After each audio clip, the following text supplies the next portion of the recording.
magical because you're in. I don't even... now being broadcast all over the world. Awesome. Really? No, it's not. He's being silly. I think. I don't know. Okay, we ready? You're rolling. Welcome to the Hero's Journey Dream Oracle Masterclass.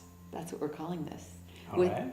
I'm Kelly Sullivan Walden, aka Dr. Dream, and this is Rassouli, master fusion artist, living legend, and we are in his studio. And it's such a blessing and a pleasure. And so basically what I want to do today is I want to talk about the hero's journey and dreams and explore the different stages, because you have a completely different life experience, many life experiences that you've brought into your journey. I've got my own experiences, and yet the hero's journey, the thing that Joseph Campbell has brought forward, we love Joseph Campbell. Props to Joseph Campbell. He made it famous. He, for those of you who aren't familiar with the hero's journey, we're going to get into the 12 stages of it, but basically Joseph Campbell talks about it in Hero with a Thousand Faces, and it became really popular after the movie Star Wars came out. When he was consulted, George Lucas consulted him on the 12 stages of the hero's journey for his character Luke Skywalker in the movie Star Wars. And because it was so successful, people use it as this template for how to tell a great story. And it resonates so much because it turns out all of us humans are heroes on a hero's journey, and we're all here to play out something that is epic. I mean, we're on planet Earth, for God's sakes, when in the middle of the cosmos, on an Earth that is spinning through space at hundreds of thousands of miles a minute. And the fact that we're sitting here, it's a miracle. We're heroes. Right, Rassouli? Sure. just being formed in our mother's womb we were the heroes. There's so many things that could have gone wrong. Right. I mean, to even get past the first trimester, it's like, and then when a baby's born, it's like, oh my God. Yeah. And then there's each year, each breath. Yeah. In my case, something went wrong and I was formed. Wait. Okay, something went very right. But I know that we're going to do a little personal, and then we'll get kind of overview about each of the stages. But I just want, one of the things that you shared with me a while ago was, your mother was in a swimming pool when she was pregnant with you, and there was lightning and rain, and lightning hit the water with your mom And pregnant. the fire, it just came up with fire. Okay, so what happened? Nothing. She had this dream and she got really frightened. And there was this holy man in our neighborhood that was like a psychologist of the neighborhood in those times. And he was blind. So my mother went to him and told him, because she was really worried about this dream, that she was in the pool and the fire came. A fire in the pool, like lightning? Yeah, the lightning hit the pool and then the fire just came out. So she got really frightened and asked the holy man what this means. And the holy man told her that she was pregnant and she was going to give birth to a son who is going to go across the ocean, and he's going to be representing light. And this was something, she didn't even know that she was pregnant.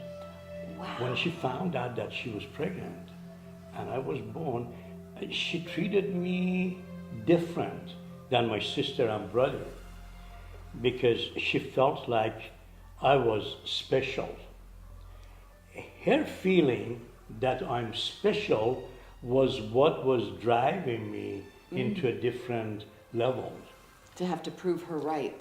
To just, her treatment of mine was what really put me in a different level. I had my own room where my sister and brother had to share the room. I had, paint and whatever I wanted, she would buy for me. So this sort of developed in me as the idea that my mother was indirectly connecting it to my subconsciousness. So it was building inside me into this idea. And interestingly enough, the very first book that I read was Don Quixote. Wow, And- that imprinted you. Yeah, and Don Quixote became the hero that I wanted to follow. Because he just wanted to be different from everybody. You know, somebody in the 17th century wanted to be a knight instead of being the 12th century or 13th century. And that became my idol. Still, Don Quixote is my idol. You see his Yes. statue everywhere, his paintings. I've done so many paintings of Don Quixote and drawings. That was the first book that I read, Wow. and I fell in love with Don Quixote. The idea of hero's journey was building up in me. And then, all of a sudden, I got a hold of Mark Twain's Huckleberry Finn. Wow. And that did it to me. Just getting on the raft and going down Mississippi River was the idea that I was just adoring.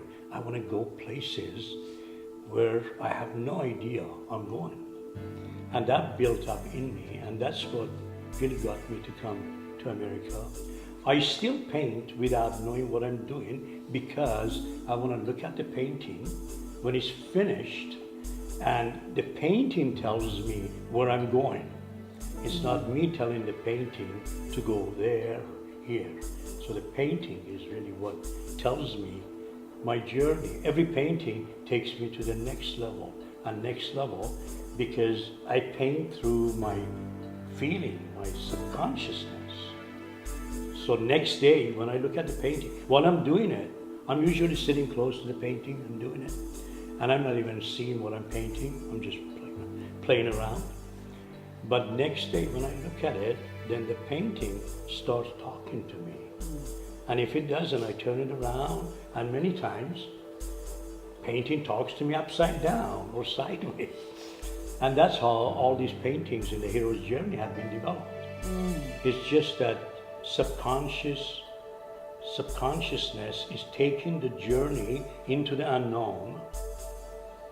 And when I reach that unknown, the painting is coming on the canvas, and that is when the hero reaches something new, and then my finishing the painting and exhibiting it is when I come back with what I have carried. So that's my journey. Actually, hero's journey is, I don't consider myself a hero, but I consider myself a wayfarer. I consider you a journey. But I'm a not just a hero. wayfarer because I'm in search of Right. finding things that I'm not used to. One of the things, so I think we'll weave in and out in all of this, but I want you all in this class to not just learn about the hero's journey and not just learn something about dreams, but to me, Rassouli is not just a painter, an artist that has done these gorgeous cards. This is the deck right here, and here's the cards. We'll be playing with them throughout this thing. Here's some of the cards. Ta-da-ta-ta. Anyway, there's an energy that you bring, and I think the energy transmits into these images and into the entire thing that I want people to feel and hear, because to me, we're all on a hero's journey. We're on, in some way, there's like the macro and there's the micro.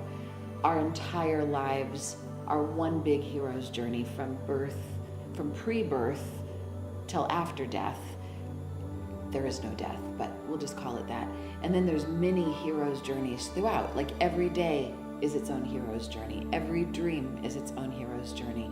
Every meeting, every time I come here, there's a hero. There's many hero's journeys. You might be up for a promotion at work and you're on a hero's journey to get that promotion, or you might be in a health challenge and you're on a particular stage of your hero's journey. But there's the hard way to do the hero's journey, because you're on it whether you like it or not. And then there's the joyous way. There's the juicy way. And why I am attracted and drawn to be with you and to work with you and be fortunate to get to be in your circle is I feel like when I'm with you, my journey, it becomes more magical. It becomes less difficult because, and this is kind of like the shortcut, the sneaky shortcut. My grandma Sullivan, God rest her soul, she died a year and a half ago. She was always looking, she would always say, what's the sneaky shortcut? Dreaming heaven.